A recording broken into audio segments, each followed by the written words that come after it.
first episode of Supermom Sessions, where we have live interviews, discussions with real moms, just like you and just like me, to learn from each other and be inspired by each other. And today I have the honor of having a nice tea chat with my best friend from high school, Mariana Sand.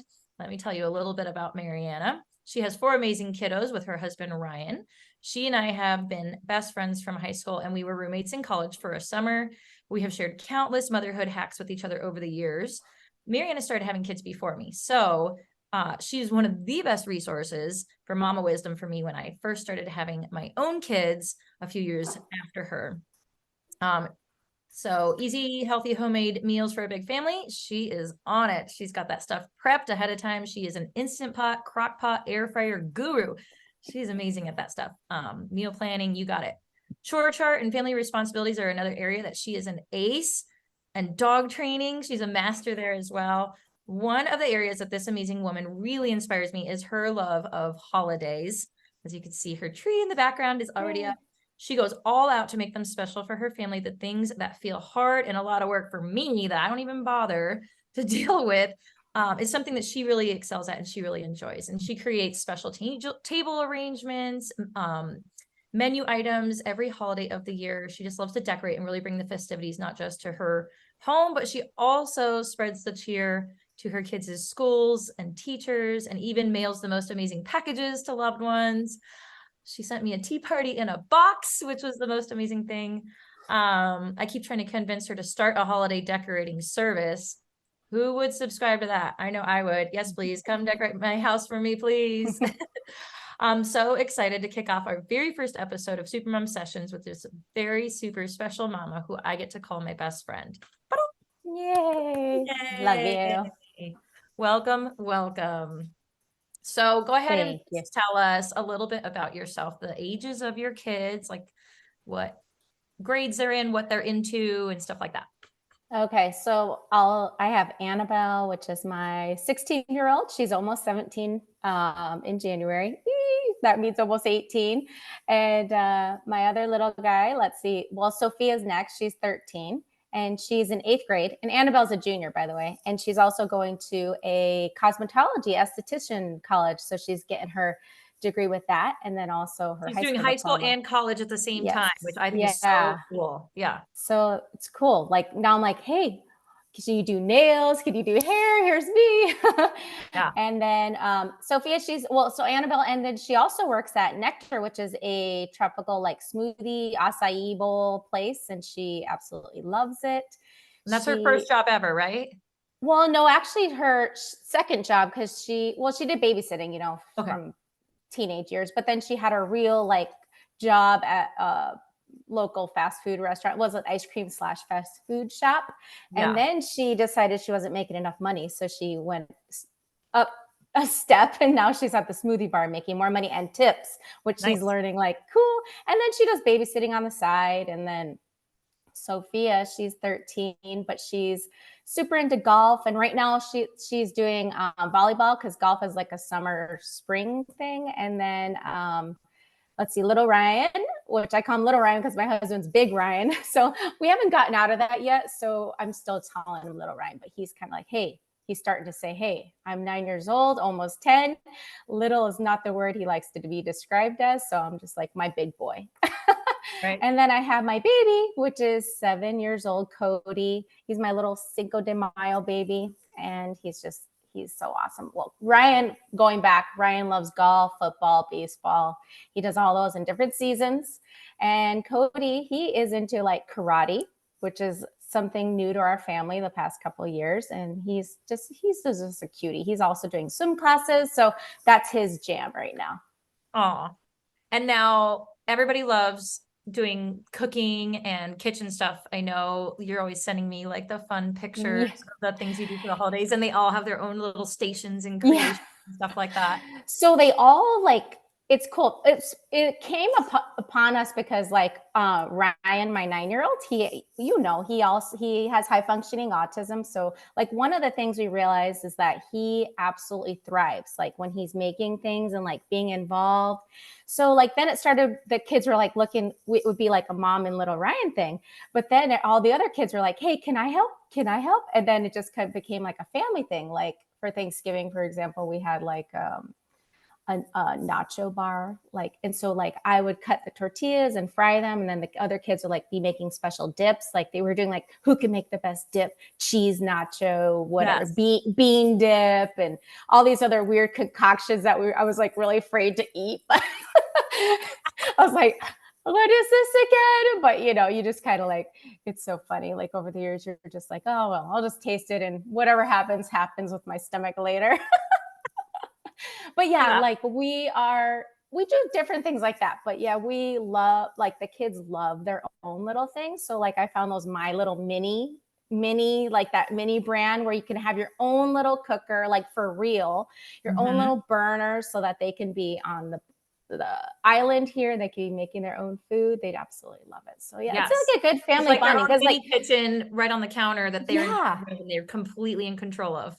well, and it's so hard, like when you have kids that are like varying in ages, like it's hard to find something that everybody wants to do. Like the old ones usually are like, oh, it's for babies or little ones, but that's like a thing that they all love. Like even, the 10-year age gap, like the older ones doing it like they can do their own. So they're not like, I want to help and do this. So like Cody, we bought little chopper things for him so he can like chop, and we were not like worried, and we can like just not watch him Right. slice off his hand or something. It's just like a Yeah. wooden thing that he can press down and chop vegetables. So I love yeah, that. it's fun. Yeah, we have a big busy clan and 3 dogs.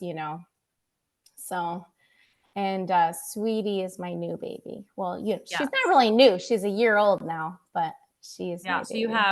you have 3 dogs, 2 of them are new. So Yep. you've been in like puppy training, dog training mode, along with all this other stuff going on with your kids. Yeah. Uh, Tell me yeah. crazy.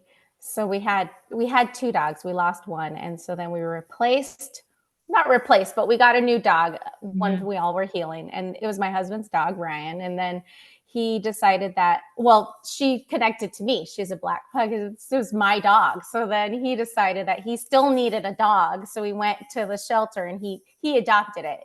He did. So we've been in puppy training, but Yes.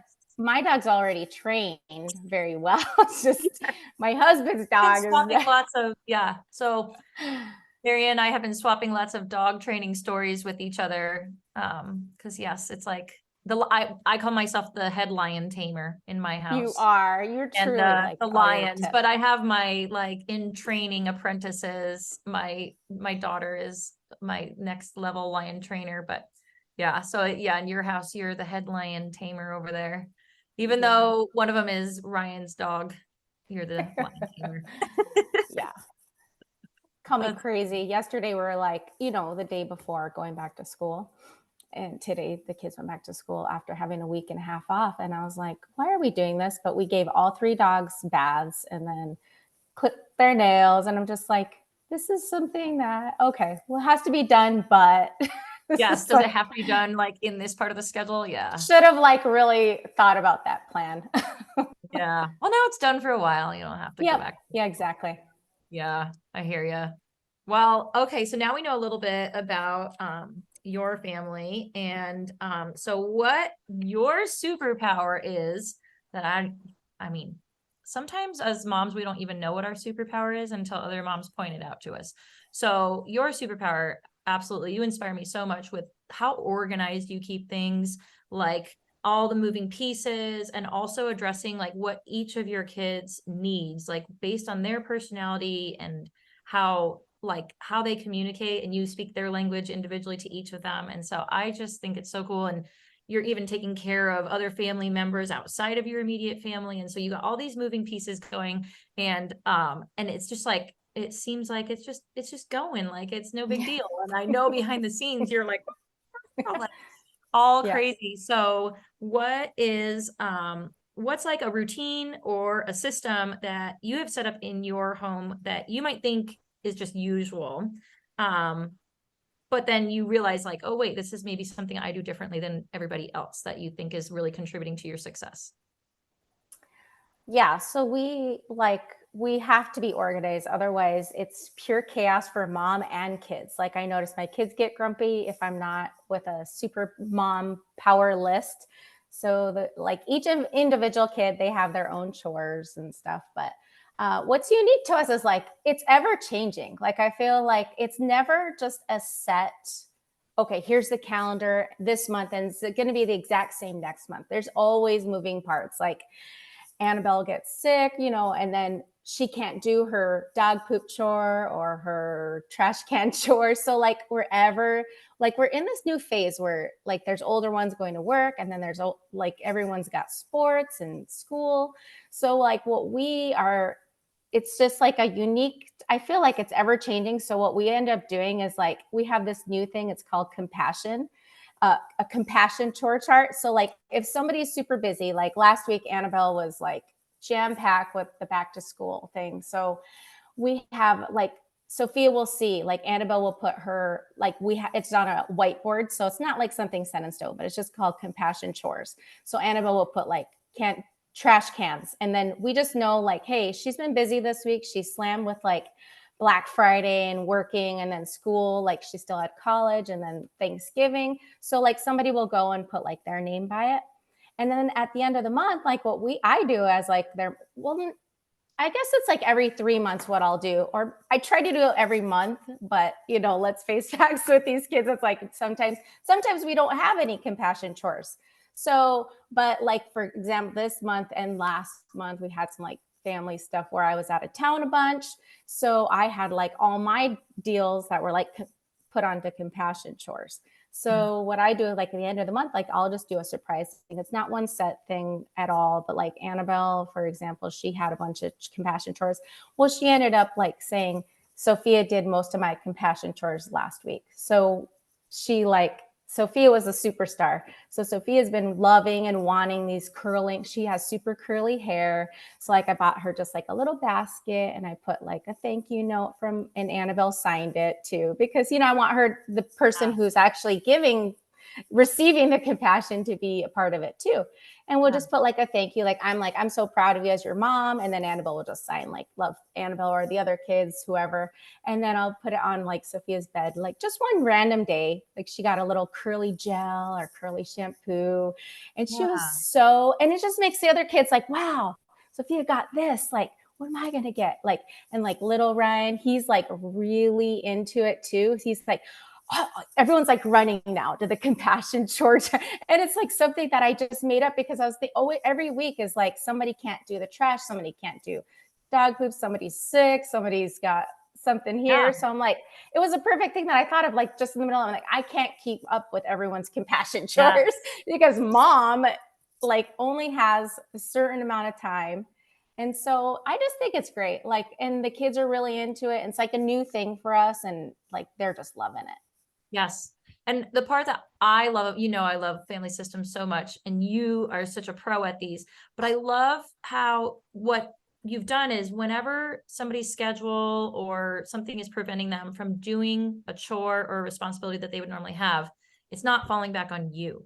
It's actually going and getting distributed to the rest of the household, which is so smart.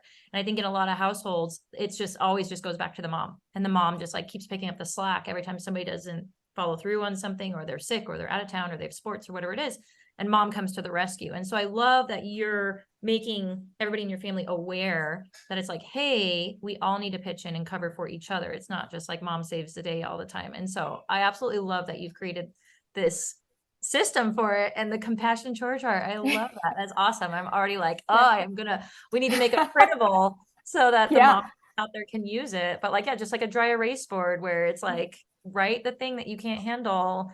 Because if you think about like in a workplace, in an office space, there's a lot of that same kind of thing that happens where, this committee or these different departments are handling certain things, but then there's sometimes where it's like, this actually needs to go elsewhere. This is no longer this department, it needs to go elsewhere. And so there are communication systems like that in businesses where they send it to where it needs to go. And so putting the same kind of a thing in our own household to make it as efficient as possible without the mom always having to do it. I love that. That's so brilliant. Very cool. We And I just love get so, that idea of like, it, like showing your appreciation for them also, because it's not just like okay, this person can't do it, so now you have to, but it's like, hey, like let's all pitch in and let's show appreciation for the person that like picked up the slack for you. That's so good. I love that. And how you involve them like in the little card. So so this is a system that you're using currently. Let's go backwards. And what's a small system that you have maybe used in the past or maybe are still using that has gotten you through hard times with busy life with kids that maybe like when they were little or when they were babies or you've moved in different locations. And so depending on where you've lived. So what is something that maybe was like a small, simple, easy little hack that got you through a really challenging time back then that maybe you don't use anymore, but maybe you still do use? Well, I could say like, okay, so us moms are so always overwhelmed. My two nemesis are dishes and laundry. Like I feel like every mom out there is like, that is the, you're always just handcuffs to the sink or the washer. So like what we have done now for, I would say since, I don't know, Annabelle was 5 years old or something, since Sophia came into the world, we have, oh, I just like love Costco, Sam's Club, paper products, plasticware, spoons, forks, knives. I mean, like red Solo cups. You know what? Like, this is just a season in our life, and I would rather like spend the extra dollars on buying all that stuff and like, I don't know, here in my kitchen back here, I have like this 3-drawer Sterilite thing where it has labeled of spoons, forks, knives, and like kids can just go there. Like we've tried putting it in the drawers, or we've tried like having paper plates away. And well, we call it our secret drawer actually. That's by the stove for plates and bowls. And then, but it's like great because it brings independence to the kids. Like my 7-year-old, he's always like, you know, can you get me a plate? Or, you know, he would always be asking for it. But now like he's independent. He sees the other kids, oh, you need a spoon? He can get it right for himself. Hey, you need a spoon? So it's like a little hack that I feel like our family does. And you know what? I use plastic reusable bags elsewhere. I know it's not good for the environment and all that, but I'm like, right now, for our sanity. And I guess it's been a while now, so it's not just right now, but I feel like in this stage with having 4 kids and just, it just brings me a lot of calm and peace. And I'm like, you know what? This is where we're at. Yes.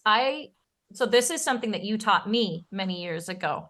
And so I didn't used to do the paper plates and the plasticware and stuff like that. The only time we pulled it out was when we were having people over at our house. And we would do it then because we didn't want to have to do all the dishes. We wanted to keep visiting and gathering with people. And I remember you telling me one time when I was at your house about this, where you're like, oh yeah, we just do this all the time because then it just keeps it easy with the dishes. I was like, mind blown, light bulb moment, Yeah. because I thought, well, the reason why I'm doing it at these gatherings with other people is because I want to spend more time together with those people, not over here doing dishes while they're hanging out with each other, but I'm not getting to have that interaction. And so why wouldn't I be doing that exact same thing in my own house with my own kids, where I want to spend time with them and interact with them and do like making memories with them instead of standing over here doing dishes while like they're hanging out with each other or my husband's hanging out with them. You know, it's like, why wouldn't I do Yeah. the same thing? Like follow the formula because it makes sense in that situation also. And you are absolutely right about the independence. And that was a piece of it that I think gets overlooked a lot, is like giving kids little plastic plates and plastic spoons and stuff like that, where they can actually get them themselves and have that independence is so key. But then by having it where it's always available, because we rent, like they'll have like their 6 bowls, right? But I don't know about your kids, but one kid will use all 6 bowls in one sitting. And so then the next time they go to eat, they're like, Mom, I need a bowl, and they're back to it. And so if they always have these available, it really does give them that independence. And I feel like it is disposable. And as far as like the environment, this is the thing, is like, how many pots, pans, plates, all those kind of things do I end up buying duplicates of because I end up feeling like I never have enough because they're always dirty? that then eventually that goes in the landfill also, and that takes way longer to decompose. And so I just feel like it's a wash. It's totally fine. Like it is such a blip of time.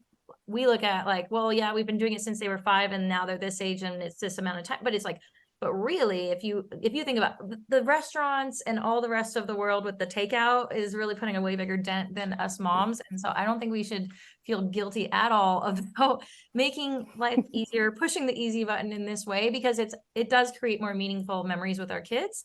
Because we get to spend more time with them, and that independence factor that they get, like that's so important to them, like not always having to ask for stuff. Because I do feel like there's family members that come to my house who still are like, can I have a cup of water? Like, I'm like, you know where the water is, you know where the cups are. Like, I like to host you, but I also like to not have to be your restaurant server.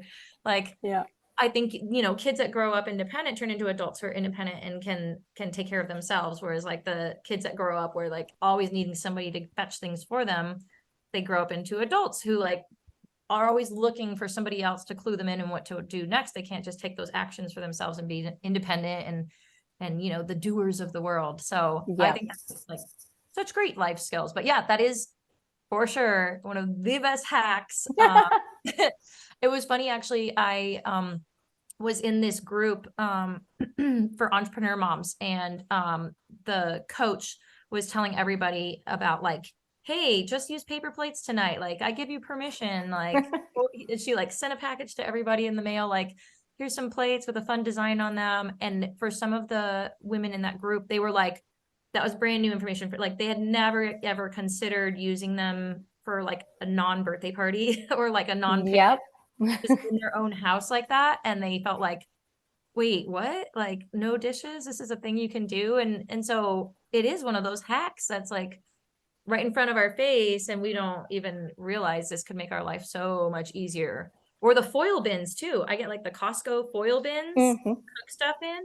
And so it's like, oh my gosh. And we'll like, for some of those, it's like you cook it in it and you can store in it. It's like the Tupperware and the cooking thing. And yeah, so that makes life a lot easier too. And especially when we're having a lot of people over in a big meal, it's like put everything in foil bins, and that way you don't have to like hunt down giant pans and then transfer it to another dish. And well, I will even like do it for new moms that just having a baby. Like I'll make a huge gift basket. Like we're talking like plates and bowls and spoons, and then they're just like weird.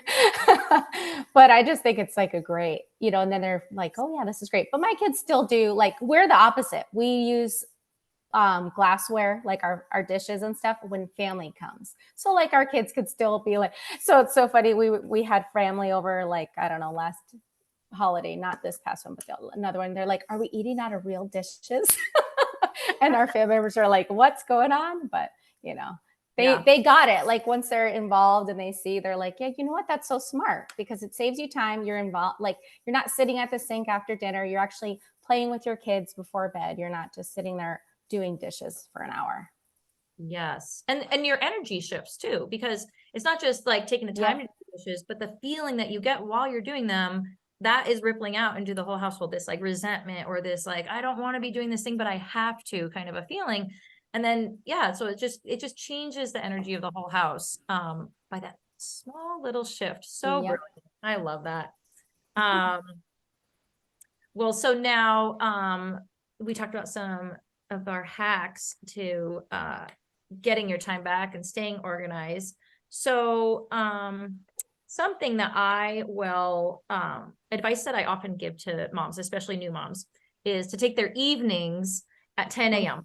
because moms don't get to clock out at 5 p.m. As you know, they usually clock in at like 1 or 2 p.m. and they go until like 9 p.m. or if you have really tiny kids, like all night long. So it's important to do those evening downtime things at other times of the day, even if it feels really weird and really strange to like be sitting still and doing nothing. So like things like bubble baths, naps, reading, sitting still, lots of sitting still, like that kind of stuff. So what types of evening at 10 a.m. things have you learned to do over the years to make sure that you are filling your cup? And like, how has that changed over the years? Yeah, I mean, we can all remember those sleepless nights. I mean, all my babies didn't sleep ever, ever, ever, ever. So like, during the day you would have your time when they're napping. And then now what it looks like is with my kids all in school, like I use my evening, because I call it my mommy rush hour. Like mommy rush hour begins at 1 o'clock our time. It's like, you're hitting the ground. Sometimes Sophia has a volleyball game starting at 8:30 p.m. That's the start time. So like you are never out. So what I like to do, like 10 a.m., like even though I could be doing a million things, getting dinner ready, whatever, doing all the chores that moms, they always want to like we as moms, I feel like we always want to just spend those extra minutes like doing things for the house, doing things for someone else. But like I make it a habit. I'm like, you know what? Even if it's 30 minutes, I'm outside. I'm outside because I love the sun. But now that we've moved to a not so sunny place, I get what I can. But I love just taking whatever I can with my dogs outside, walking them. I love riding my bike, which sounds funny, but I feel like people are probably looking at me like this old lady at 10 a.m. She's riding her bike. I love that. It's like I a love very that. odd thing, but like just, getting your time. Like as your mom, you feel like you don't ever give to yourself. And so like I have to remind myself that, if I'm not giving myself any time, then when my kids come home at mommy rush hour, mommy's probably not going to be a happy mom. So I just I love gardening, and I'm still learning where we live about gardening, but I try to take advantage of that. Like I probably killed a million plants, but I still love it. My husband hates it because he's just like, why are you going again? You've killed all the plants outside, but I still like love it. And I still garden. Evening is my thing. And I've recently got into bonsais because my dad, he got me into those. He grows bonsais from seeds. So like he totally got me into that thing. And so now I have a little baby bonsai. So I'm like nurturing that and trying to keep it alive, not kill it. So yeah, like usually my mommy time is like around the 10:30, like I'll get myself, I haven't eaten breakfast or anything with all the crazy morning rush. So I'll try to eat something. And then also, get my tea, got to have some energy and just, take some time for myself, whether it's something 10, 15, 30 minutes, whatever I can take. Yes, absolutely. This is usually when we chat. This is usually I was going to say, sometimes we're voxering. Yes, exactly. We listen to voxers, whatever podcasts are, and it's so funny. Like you're saying you're drinking your lemon water, I'm drinking mine. So we have like the same mommy time. I love it. Yeah. Like we'll be texting or voxering each other back and forth. Both that's the time you just like can talk to friends or whatever. It's your time. You can do whatever you want. It's the fill your cup time. It really is. And it's so funny because I think like new moms especially, they feel like they can't just be sitting around doing nothing during the daytime. Like they feel like, well, if I'm home, I need to be productive. Like I don't know how it's like it's when we're kids, maybe we're told like stop sitting around, like I'll give you something to do. Yeah. Yeah. Like I think when I was a kid, it was always like, oh, if you're sitting around, that means you need a job. I'll give you a job, right? Or like, I don't know. So I try not to like say that to my kids. I like to respect that downtime is necessary also. But yeah, so then as adults, we turn into like, especially moms, I don't know. I feel like it's like husbands, dads, they have a way easier time that like, if they have downtime, they take it. And so I used to joke, like, the what would Jesus do bracelets? I used to joke that I needed a bracelet that said, what would Mike do? And so that way every time it was like downtime, it would be like, okay, stop moving and cleaning and doing stuff. What would Mike do? He would sit down and he would relax and take a load off for a minute and recharge. And so I used to like laugh that I'm like, I need to take a cue from the like male perspective to be better at being me. But so it's hard. I mean, and then we have the mom guilt, I should be doing this, I should be doing that. And that gets me. But then I have to remind myself, you know what? No one's going to be happy if mommy's not happy at mommy rush hour. It's not going to be great. And I'm not going to be the mom I want to be.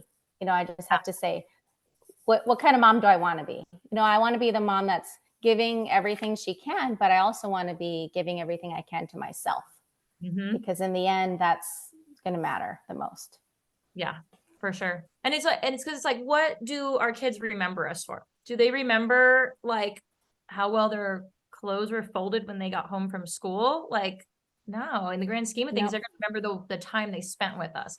And so if they feel like, well, mom was always yelling and mom was always in a bad mood and mom was always tired, instead of like, oh yeah, mom always did all these fun things with us and we always made cool food together in the kitchen and we were always Mm-hmm. laughing and playing games. Like, well, how do you think your mom got the energy to do that? It was by Mm-hmm. not doing some of that laundry every now and then and actually going and sitting outside and riding her bike and doing that other stuff.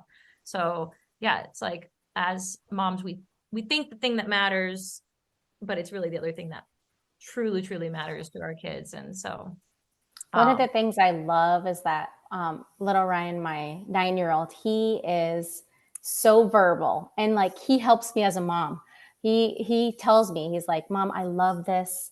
I love when we spend time. I love when we're cooking. I'm like, I told him this week, I'm like, you help me like know what you love. Like I love that you're saying that. But I'm like, and then I started thinking about, I'm like, you know, a lot of people have problems like in their minds. They're thinking, oh my gosh, my son has autism. I'm like, you know what? I am so happy because he makes me a better mom. He makes me like, no, he says exactly what he's thinking. And he's like, I love that we cook together. I love that. He was talking about that nacho bar, like cooking homemade chips. Like it was like a huge thing to him. And he's just like, we need to do that for Christmas. And I'm like, oh my gosh, like these things are helping me know like, okay, we're doing right. You know, we're doing the yes. right things as moms. Yeah, for sure. I know what you mean. Because my middle son is like a very blunt kid also, where he will just tell you like if he hates it or if he loves it. Or actually he doesn't ever say that he loves anything. He'll just be like, it wasn't bad. Yeah. Yeah. And then I know it's good. Yeah. But it's good because like those they're like the barometer and they give you the feedback and they really kind of put you in check. And so yeah, like I remember for a while whenever I was like first starting a business many years ago, when I was like starting to do mom blogging a while back. And I hadn't quite yet figured out the balance of like when I do my business and when I'm with my kids and you know how that overlaps. And so I remember being at like Chick-fil-A while the kids are playing and doing all these things. And I'm on my phone the whole time trying to work from my phone. And I remember my son just being like, Mom, every time we hang out, you don't even look at me. And it like hit me so hard that I was like, I need to have like some way to communicate when I'm doing one thing and when I can and then like truly put it down and set up a boundary. And so it was then that I went around the house and we created this system in our house called no phone zones that I think I heard about it on a podcast or in a book. But we went and we made little hearts and we hung them up above all like our dining table and our breakfast nook table. And then on each of the kids' rooms, those were all no phone zones where nobody was allowed to even take their phone in there and be looking at it. You be fully present with the kids whenever you're in those areas. And the kids were like such enforcers that then even when in-laws or somebody would come over for dinner and somebody, of course, you know, conversation comes up where like somebody's like, oh, what was that year? Oh, what was that movie? And then, you know, you want to get out your phone and like know the answer right then, like the wonder killer, like no more just wondering about what the answer might be. We have to know the answer right now. And so they would pull out their phone and the kids would be like, no, this is a no phone zone. Look, there's a sign in here. You have to step away from the table to use your phone. Yeah. So it was really cute. So it was like that feedback that I got created that system that we've followed ever since, which then has made us just be way more intentional with our time and have boundaries around the things we do that then now even my kids know that like if they're playing on devices, they're only in certain areas. It's not always everywhere. Like, you know, it follows you around the house and you never look up from it. It's kind of a thing. So yeah, it is such a gift sometimes that the challenges like of each of our kids is actually the gift that we needed to like create the intention Yeah, and system and everything forevermore. Yeah, for totally. sure. Okay, so speaking of the gifts is so we grew up together. This is how we know each other from growing up. And so we knew each other's families. But for everybody else, what is some kind of a challenge or just quirky things from your childhood, your upbringing that is now such a gift in your own life and in your own motherhood journey now? Well, you know, when I grew up, like my parents were great. It was just my mom, she loved the holidays. And I feel like that's where I got it from too. But now there's so much more out there now. Like when internet came out, she used to call it Pinterest. So now I'm like, I have to think about how I say it, because I would always say, did you look at Pinterest? I love that.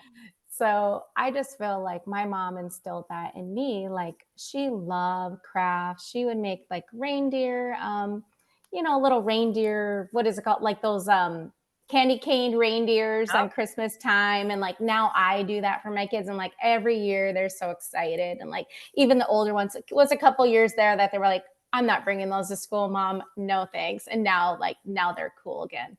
So Okay. I just feel like my mom instilled a lot of that in me. And you know what? She was always present too. And I think we grew up in the no devices years. So it was easy to be present. But, she also did so much good stuff for us. And I feel like I feel when I would come home from school, she'd have like cookies or something, and it would just like bring me, I can still remember it, like being happy and like having dinner ready right when we came home at 3 o'clock. And like I do that now with my kids and they love it. So I feel like a lot of stuff from my childhood, made me better today as a Yeah. mom. Yeah. Yeah. I was lucky enough to get to join in some of your family gatherings growing up, and it was Yeah. always so festive and so fun, and every little nook and cranny was decorated and thought about, so it was really Yeah. special. Yeah. And yeah, so I definitely know that is where you got some of your superpower from for sure. Um, so now what is either from a family member or from a stranger or from other moms, is what is one of the best pieces of parenting advice that you've ever gotten, and who gave it to you? Okay. Well, this is going to be from a therapist for my son. Well, so we went through, a tough time there for a while. When he was 2 years old, we started seeing, we saw exhibiting signs of like neurological, you know, developmental problems. So we had no answers. And I just remember just being so like flustered as a mom. Like everything I did was wrong. Like no matter what I did, I couldn't fix it at all. Like every system, every, chart or anything on a list, like I am, I'm a list taker, nothing was working. And so then it just breaks your heart, like as a mom, to know like you can't fix things. But then I just remember like being in tears, like going into like, I think it was like a occupational therapy for Ryan, and she sat me down. She's like, you know what? They kids want you to feel the way that they're feeling in that moment. And that's all this is. Like you're crying, you're upset, you're frustrated. And she's like, so you have to think about you're the adult. She's talking to me like I'm a child. She's like, you're the adult, but you need to like think about they're just trying to have you feel the way you're feeling. And I feel like that has got me through all my kids, because all the seasons of life, even when they're babies, they're crying because they're hungry, they're tired. Well, they're trying to help you feel the way they're feeling.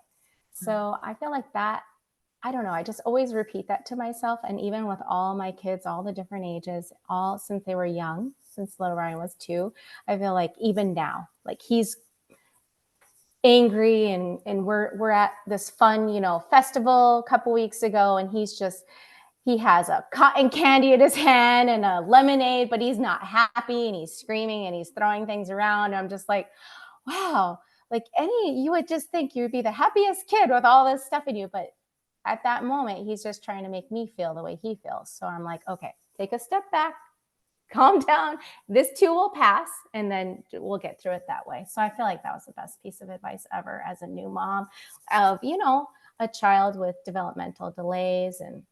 And even now, like with all my children, I feel like it's the best piece of advice ever. Yeah, that is so good.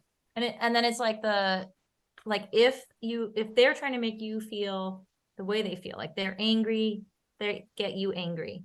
They feel hurt, Yeah. hurt you. then it's like, okay, what can we do to model how to get out of it? And so Yeah. sometimes Like we just want to, like, they hurt us and we're they want you to be mad too. They want you to be throwing go stuff around around and with them. Yeah.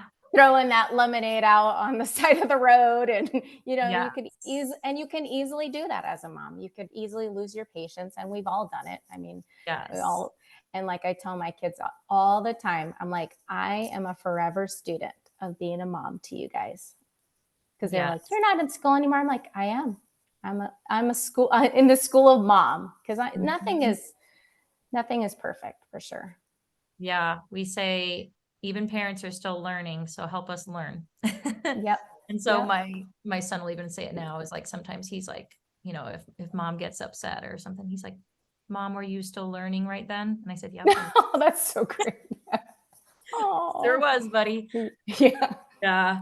I I think the love that. best piece of advice I ever got was when I used to work at the mutual fund company, and the financial advisor who I was in doing all the scheduling and doing all the calls, I was the internal representative and he was the external marketing representative. And so we would talk and like figure out, okay, you're here, you're there, whatever.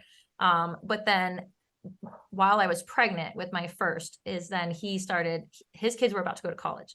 So he started like giving me little bits. He's like, you're going to get a lot of advice and you're not going to want to hear any of it. Like, cause most everybody's wrong, but he's like, but this is one piece of advice that I got that I've used all through my kids' lives that I'm going to share with you. And it has now been the best piece of advice that I ever got.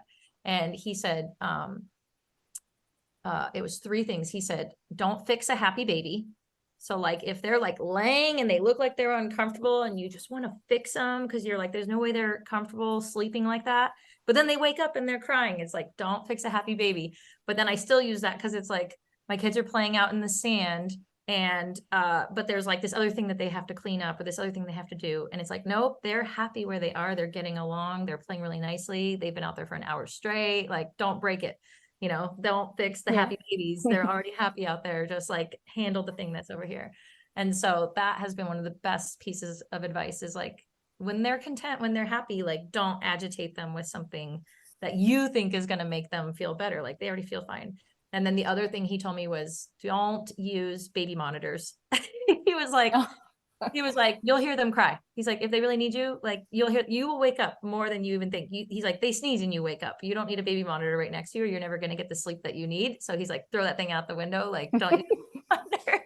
And so we briefly used it. And then I was like, yeah, I think he's right. And so we never did a baby monitor. Like we could just hear them. We would have doors open. So that was the other thing. But then the third piece of advice that he said was exactly that, was that when it got to be the teenage years, he would tell them, like they're doing teenage things and they're testing the waters and, trying their independence, but also like making bad decisions. And he would tell them, hey, listen, I've been a teenager before. So I've done all the dumb things that you've done, but I've never been a parent of a teenager before. So help me solve this together with you. Like, let's work through this together and find the best solution. And so I was like, that's brilliant. And so I'm not to the teenage years yet, but I was like, well, his other two pieces of advice for babies were pretty good. So that's a really good one. Yep. And yeah, we've talked about that. That is great. I mean, teenagers, that's a whole nother. I You think know. that it gets easier as they get older. No, it Doing all doesn't. the research for me right now. Yeah. Yeah. I get there, then I'm going to ask you all those questions, Yep. because like over the years, I like have asked you so many questions about the different ages, and you've been such a wonderful guiding light for me in motherhood. Of course, we can always laugh about lots of things too, because we have the Well, the thing is that we know what we were in our 20s and teenage yes, years. I mean, yes, we're bad. I'm just saying it's just like we know, the different yes. emotions and Yeah, we it's fun. know how we took a car on an impromptu road trip to California, which then the starter went out. So then we used a screwdriver to start it for the rest of the road trip. Oh my Like we gosh. just kept starting with it. Anyway, so yeah, we know all these silly things. Like, I mean, we were pretty resourceful and wise for being that young, but at the same time, I feel like I don't want my kid to do that. No. So yeah, just like navigating, like, okay, you're going to encounter these situations. And when you do, here's how you can make the choices that will serve you best. So yeah, just giving them that kind of guidance and then seeing them fly. Yes. Definitely learn from some mistakes in our 20s for sure. of Yeah. how to be a better parent for my child. I look back now thinking though, because I remember when we were at that age thinking how, oh my gosh, I'm just such a rebel, terrible kid. Oh my gosh, all the things I'm doing. But I look back at it now and I was like, oh my gosh, we were still like such good kids. We Yes, were. for sure. So I feel like if my kids end up like that, then they'll be okay. Yep. Like the worst that we did, I think, I don't know if it was you or Christine who took me to go get my ears pierced for the very first time when I was 18. I was never allowed to have my ears pierced when I was a kid. So That was me. Yeah. yeah. And so we like went to the mall. And so that to me, I felt like I'm like the most rebellious child in the world getting just regular earrings. Like, Yeah. Oh my gosh. but yeah, so we were okay, but well, awesome. So is there any questions that you want me to ask you? Oh my gosh. I don't think so. I don't know. You're just a super mama too. So I don't. Thanks. And are there any questions then now, like if you want to turn the tables and like have me share anything that you feel like would... You're just so good with all your systems. It's like, well, I know you put it all online and that's great. Like, I'm like, one day, I wish I could like model Brenda. You're just so awesome. So you just take all that time to just like transcribe it into online world. I just love that. Slowly but surely. It's like, I wish I could translate what's up here fast enough to share it. Yeah. Like, or even like there's Post-it notes everywhere.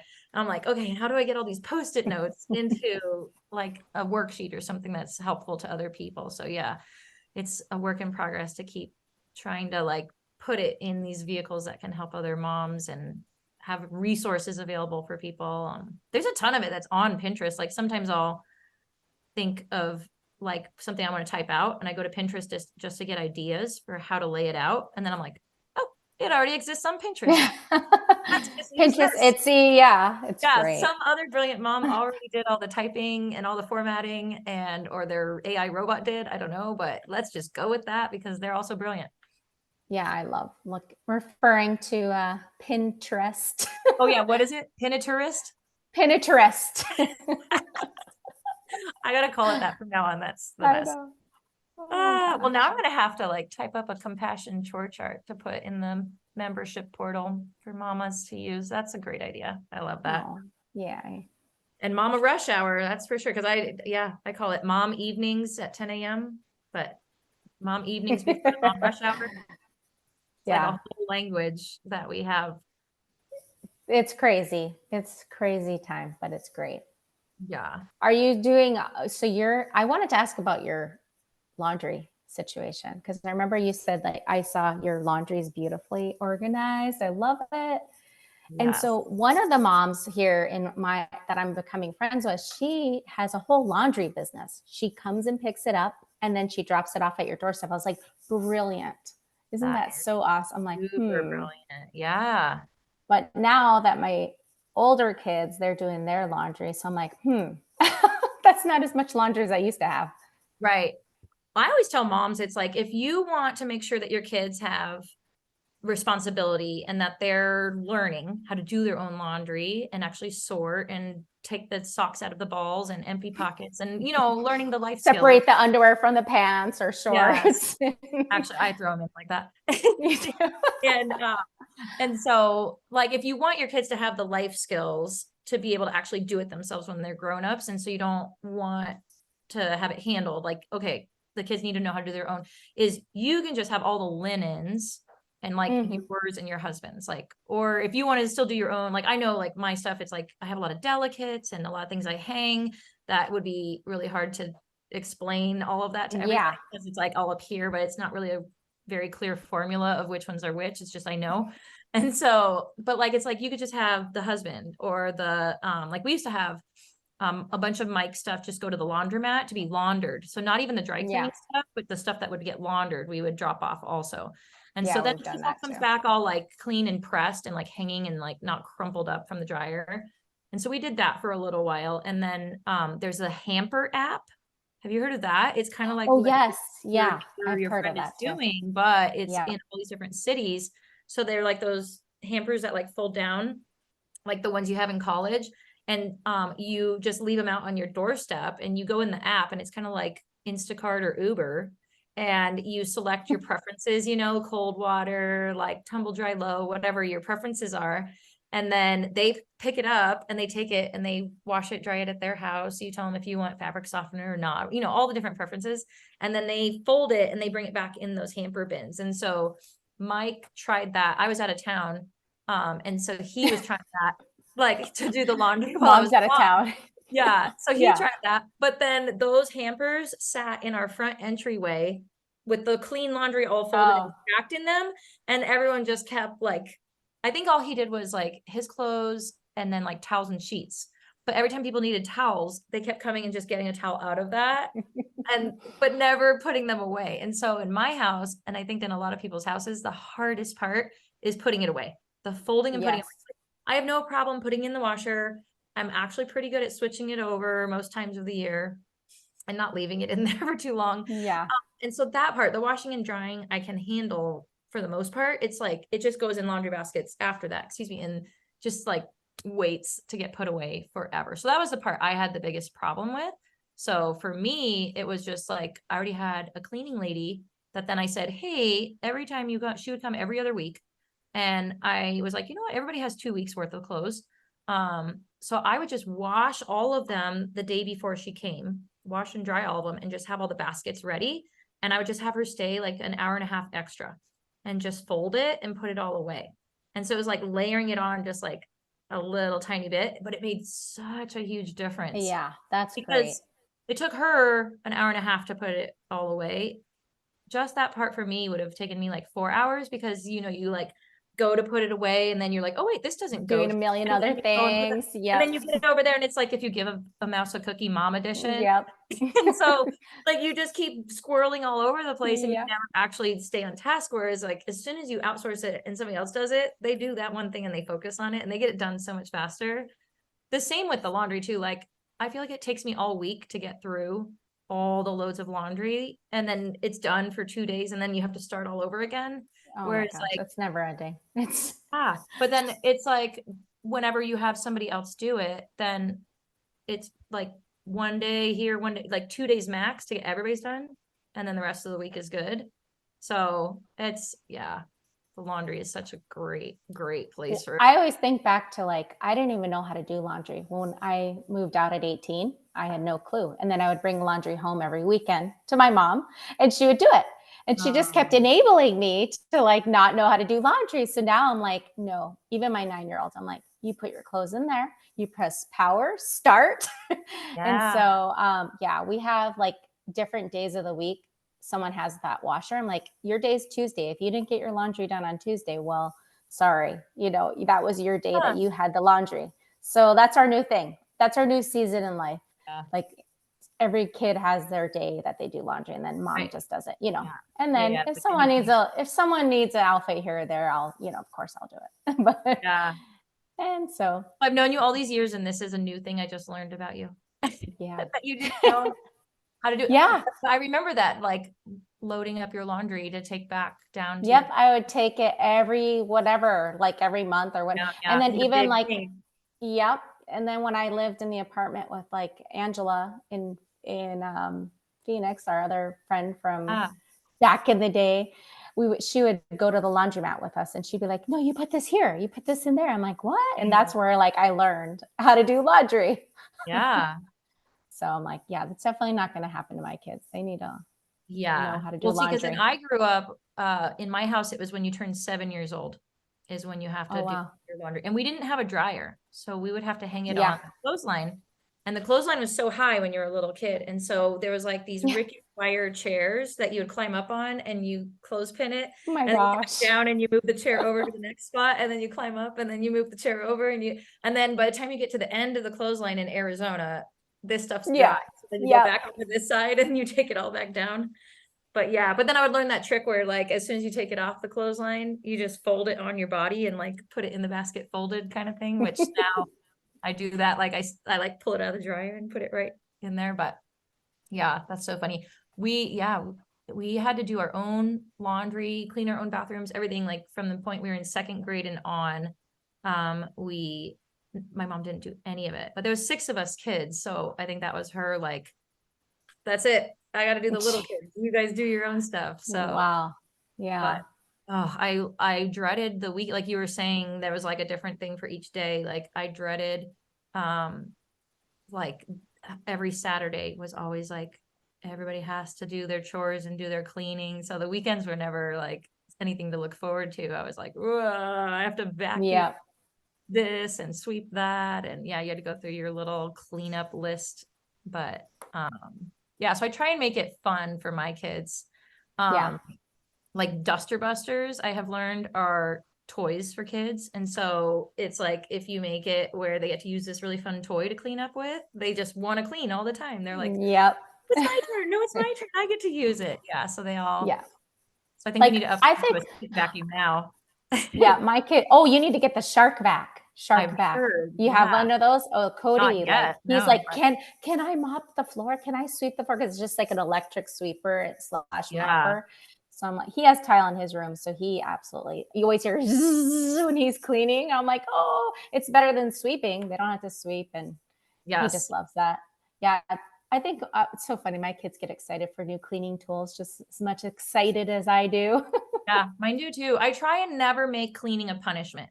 Like Yeah. cleaning is just something we do. And so Yep. we have a motto in our house that it's okay to make a mess as long as you clean up after yourself. And Hmm. so it's like, let's have fun making the mess, but let's also have fun doing the cleanup process also. So it's never a punishment or a disciplinary action. Whereas like I grew up and it was like, if you got in trouble, you had to clean up after other Oh yeah. people, so I try to Yep. make it where it's always a positive thing. So people don't feel like, um, yeah, like the negative feeling of like, oh no, I have to clean up after everybody. But yeah. Oh my gosh, so funny. Well, Yeah. well, let me check over here on Facebook and see if we got any questions or anything from anybody. Um, oh, Danielle says, I wish I could have heard this interview 13 years ago. You guys are super moms. Oh, Oh, yeah, I wish I would have heard this interview yeah. back then Me also. too. So Well, I always that's think my back to like, goal, is to create yeah, this kind of stuff so that all the moms, all the new moms, have it as a resource now. Like I truly want to create enough of this content and these interviews and this advice to have it be kind of like a little Netflix for your mama soul, where you can go and actually find the real solutions to your overwhelm instead of just like turning on the other TV shows or the other content that you might watch, which just masks it and you try and escape from it. Well, like this can be something that it's like, it feels light and it's fun and you feel like you get to know other moms out there and feel connected to them, but you also get to learn from them and find real solutions that are going to solve your problems yeah. instantly. Like you can start implementing these things right away. So One, it's just so isolating when you first have kids. Like I think back to those days, like you're just tired all night. You don't really want to socialize. And like, yeah, you have your friends, but they're, we know, you're like, you're too tired and you feel like you're just maybe not doing it right, or you're the only person feeling this. And it's so not true. Like in yeah, hindsight now that I look back, like even when Annabelle's going to be 17, my oldest, I'm like, wow, those were super hard times. And I wish like I had like something that you did, like the tools, like we were just navigating what we thought was right and, what we yeah, knew, because it was hard. We didn't have a chore system. I didn't have a chore system growing up. I didn't have any rewards or anything like that. So it's hard to know what the right thing to do was, for sure. yeah. And I just remember like thinking that every time I did go to work and talk to those people, I'm not going to talk to them about this kind of stuff, right? Like I'm like Yeah. talking about work stuff or other things that you're looking forward to on the week, your other parts of your identity. And then when I was a stay-at-home mom and I would go to like the baby play dates and the baby play groups, and you do ask questions and you get a lot of good advice from the other moms, but it kind of turns into like this big venting fest where Yes. everybody just sees like how bad they have it. Like, oh, you only got 3 hours of sleep. Well, I only got 2 hours. Yeah. Take that. And I'm like, what? Like, why are we Yes. competing over Oh, stuff? your baby drinks formula, or judgment is big on those types of Yeah. groups, but It it's really good just for felt your like mind, you know. it just felt like a lot. It just felt like the negativity begets more negativity. And you go to these play groups looking forward to spending quality adult time with other moms. And then you leave kind of like with the burden of all their heaviness instead of Yes. feeling lighter from learning something, or, like you do feel connected, and you know that like, okay, cool. Like, okay, I get it. We're all going through this. But I remember just sometimes leaving and just feeling so heavy. And so then I started just going to a workout class instead and leaving Yeah. there. Yeah. Guys, like, so I'm like, you know what? Yes. Workout classes instead of baby group.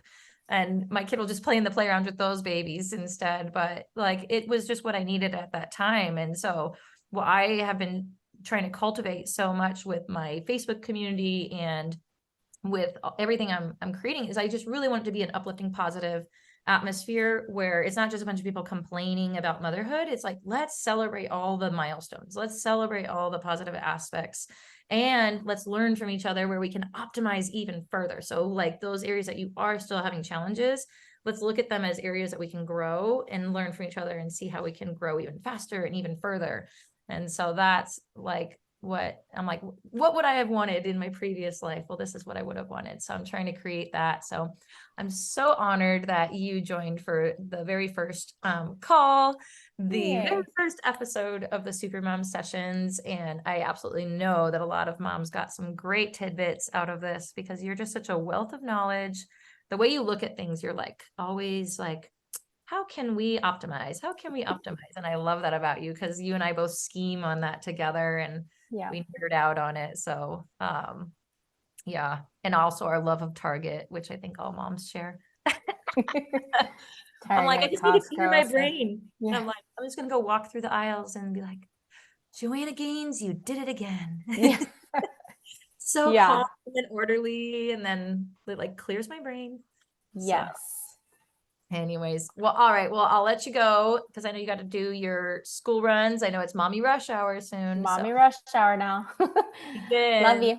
it's so wonderful. Thank you so much. Thank you. Bye. Bye.